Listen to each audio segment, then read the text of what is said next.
Welcome to 13 News at Noon. Felicia Lawrence here alongside meteorologist Rob Ellis. We'll get into weather in just a little bit, but we have learned LeBron James has signed with the 76ers in Philly. We're getting this in from ESPN. We know right now a 2-year deal, $8 million contract, and this is his 4th team. And so he hopes to break a 43-year championship drought for the team. Stay with us because Dominic Miranda will be joining us after weather with an in-depth look and update on his decision. We've been waiting for weeks to hear this. Figure out where he's going. Yeah. Now we know. Yes, I was going to say not the Pacers. There was a 1%, probably a 0.05% chance people were hoping. Yeah, that's about our rain chance today, too. It's there, but it's on the smaller side. We're really just watching the temperatures go up. They are going to warm up. Let's go ahead and get right into it, show you what to expect. We're looking at numbers into the 70s currently, but we're going to see some 80s pop up during the day. Not for most locations. I think upper 70s will be about the best we do for the majority of you, but I wouldn't be surprised, especially given some of the sunshine that we have out there, if some 80s do pop up. Heading into the weekend, we've seen the temperatures continue to warm up. That is going to continue through Saturday and Sunday. We expect that overall, the rain chances, they're not zero, but most of this is going to dry up as it moves in. The air that's in place right now is pretty dry, so it's going to sap a lot of the moisture from this as it does move through.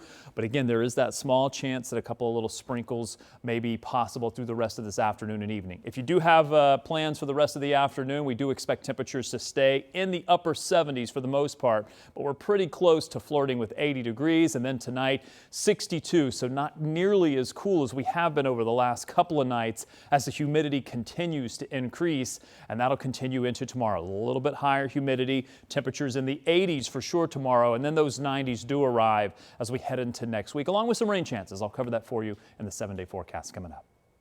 All right, Rob, thanks so much. 12:02, and the breaking news we just told you about. Breaking in the pro basketball world, future Hall of Famer LeBron James is taking his talents from L.A. to Philadelphia. Dominic Miranda joining us in studio with more on this big shakeup in the NBA. Yes, ESPN reporting he's signing a 2-year deal with the Philadelphia 76ers worth $8 million. That second year is a player option, so not guaranteed. The league's all-time leading scorer will now join stars like Joel Embiid, Tyrese Maxey, Philly's newest addition, Jaylen Brown. Don't forget about Edgecombe there, the young star.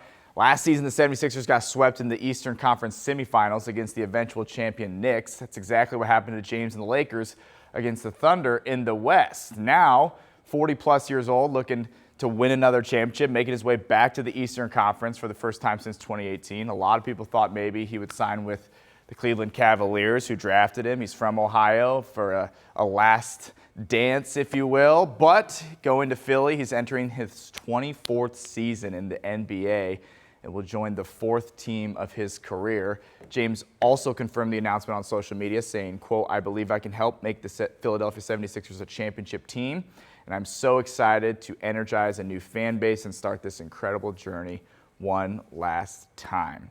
So, obviously, a lot of people are talking about it. Chances were slim for Indiana, and so that was confirmed.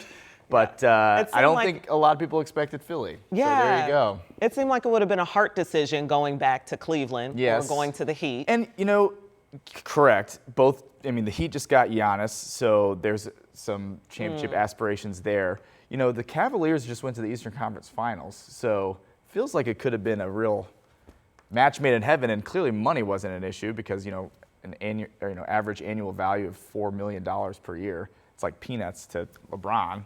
So I feel like they could have afforded him. Philly's not messing around. Yeah. So it kind of is, you know, are Pacers fans nervous now?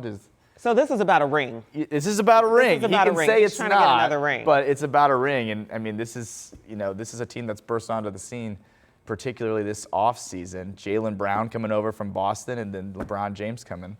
Okay. I mean, we'll see. Right? Look, Pacers fans, I believe in the Indiana Pacers, but it makes you a little nervy maybe. I don't know. Yeah, this is big news. We'll continue to follow it. I know you'll stay on top of it the rest of the day. Of course. Thanks. All right, and now we have other news to get to. New at noon, a 35-year-old man from Arkansas is now charged in what investigators say was a murder for hire plot. that led to the death of an Indianapolis woman. Police say 35-year-old Erica Pedroza was found shot to death inside her Southwest Side home in July of 2023.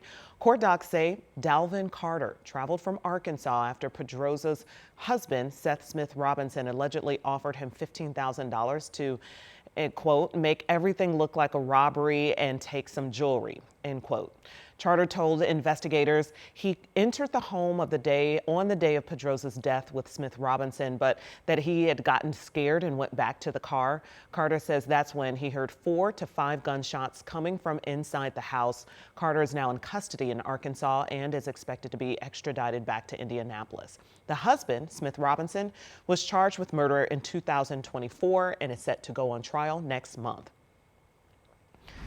A 19-year-old Lafayette man is dead after a shooting in Carroll County. Deputies were called to a home on County Road 1225 West around 10:30 last night, and that's where they found Dallas Winger Gant dead from a gunshot wound. Investigators have arrested an 18-year-old Lafayette man on a preliminary charge of criminal recklessness with a deadly weapon.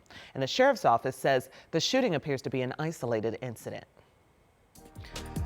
12:06 this afternoon, and we're learning a former Border Patrol leader is coming to Fishers, headlining what organizers call a mass deportation rally. The private event is already drawing opposition. As Alex Almanza shows us, a countermarch is planned for the same day. Daniel Pointer's group Save Heritage Indiana is organizing a private, invitation-only mass deportation rally. Former Border Patrol Commander Greg Bovino is set to headline with video remarks from Lieutenant Governor Micah Beckwith. I think the event is going to be a fun and exciting opportunity for citizens to actually grab the steering wheel and direct the future of Indiana. Pointer says his group supports reducing both legal and illegal immigration. And we do welcome people from other cultures, unlike any other nation on the planet. So we are special in that regard.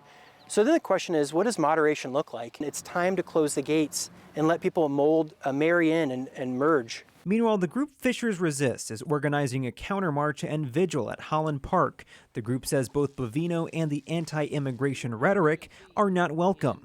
Fishers has a very healthy and thriving immigrant community. We have one of the higher immigrant populations in the state of Indiana, and immigrants are a huge part of our community. According to the Census Bureau, Fishers has a roughly 11% immigration population, above the state average of 7%.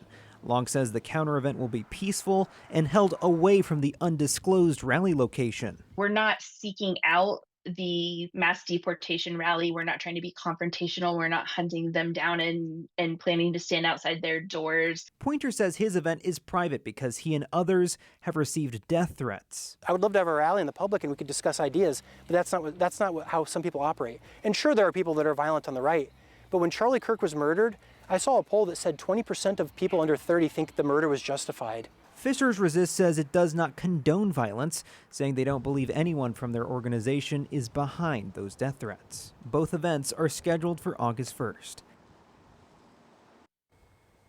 And a spokesperson with the city of Fishers sent us the statement here, and it reads in part, "We acknowledge the concerns of our community about the content of the event. The city is not involved in this event, and to the best of our knowledge, this is a private function occurring on private property."